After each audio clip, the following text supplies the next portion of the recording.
தீண்டாமை சோறு எங்க வீடுல ரொம்ப கொடுமையா நடக்குது.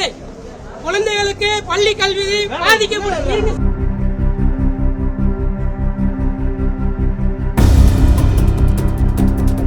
4-5 முறை மனு கொடுத்துட்டேன். நடைமுறைப்படுத்தல. பாருங்க எவ்வளவு பெரிய கொடுமை நடக்குது. 6 தடவை இருங்க சார். ஏன்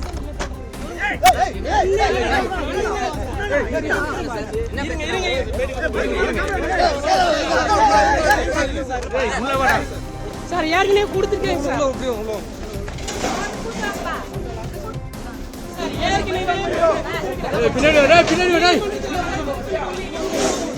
வந்துட்டேன்னா தீண்டாமை சோறு எங்க வீடுல ரொம்ப கொடுமையா நடக்குது. குழந்தைகளுக்கு பள்ளி கல்வி பாதிக்கப்படுது.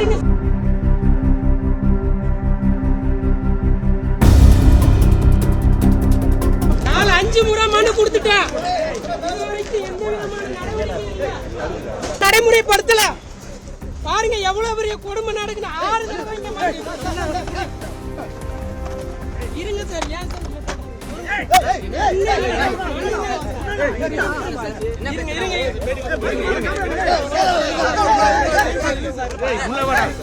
சார் ஏற்கனவே கொடுத்துருக்கேன் சார்.